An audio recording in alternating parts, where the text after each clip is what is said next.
মাঝে মাঝে আল্লাহ আমাদেরকে দুঃখ কষ্ট দিয়ে পরীক্ষা করতে চান, এগুলো আমাদের জন্য খারাপ নয়। এই দুঃখ কষ্ট বিপদ আমাদের কোমরকে সোজা করে, আমাদের পায়ের মাটিকে শক্ত করে, চিল্লায় বলেন ঠিক কিনা? প্রতিকূল পরিবেশে কিভাবে বাঁচতে হয় এই দুঃখ কষ্ট আমাদেরকে শিখায়। এজন্য মুমিন বান্দার বৈশিষ্ট্য হচ্ছে দুঃখ কষ্ট বেদনা জ্বালা এগুলোতে সে আপসেট হয় না, সে হাল ছেড়ে দেয় না, সে ভরসা রাখে একজনের উপর, চিল্লায় বলতে হবে তিনি কে? কারণ মুমিন জানে রাত্রি যত গভীর হয় অন্ধকার তমানিসা ভেদ করে সুবহে সাদিক হয়। মুমিন জানে গর্ভবতী নারীর পেটের ব্যথা যেই দিন বাড়তে থাকে ওই দিনই নতুন মেহমান আগমনের সময় ঘনাতে থাকে।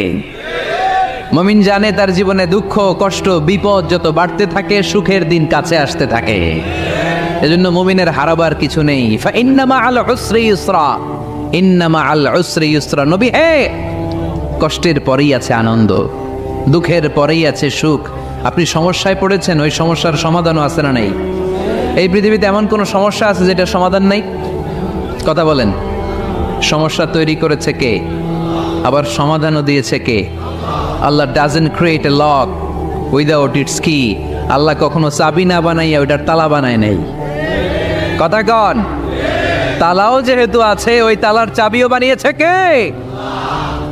মা আনজালাল্লাহু দান ইল্লা আনজালাল্লাহু লাহু শিফা। আল্লাহ দুনিয়ায় এমন কোনো রোগ পাঠায় নাই যেই রোগের ঔষধ বানায় নাই, এমন কোনো রোগ নাজিল করে নাই যেই রোগের কোনো চিকিৎসা বানায় নাই, হয়তো সেটা আবিষ্কার হয় নাই। অনেকে ক্যান্সারের কথা বলতে পারেন যে হুজুর ক্যান্সার এমন রোগ, এই ক্যান্সার তার নাই কোনো অ্যান্সার, কিন্তু বিজ্ঞানীরা বলতেছে এটারও অ্যান্সার আবিষ্কৃত হচ্ছে। সুবহানাল্লাহ কইবেন না? কিছু কিছু ক্ষেত্রে হয়েও গিয়েছে। এজন্য দুঃখের পরেই আছে সুখ, কষ্টের পরেই আছে আনন্দ। এই দুনিয়াটাই এরকম, কষ্টের পরই আনন্দ। দেখবেন তারাবির নামাজ 20 রাকাত পড়তে কষ্ট লাগে না? কোমরে ব্যথা, হাঁটুতে ব্যথা, কিন্তু 20টা রাকাত যখন শেষ করে মসজিদ থেকে বের হই একটা আনন্দ আছে না নাই? কষ্ট করে পরীক্ষার জন্য প্রিপারেশন নিলেন আপনি কয়েক মাস, কিন্তু ফলাফল যখন ভালো হয় তখন একটা আনন্দ আছে না নাই? সারাদিন রোজা রাখলেন রমজানে, কি কষ্ট, তৃষ্ণায় গলা ফেটে যায়, কিন্তু ইফতারির সময় যখন রুহাবজা শরবতটা খাই কেমন লাগে? একটা আনন্দ আছে না নাই? এজন্য আল্লাহ বললেন فإن مع العسر يسرا إن مع العسر يسرا।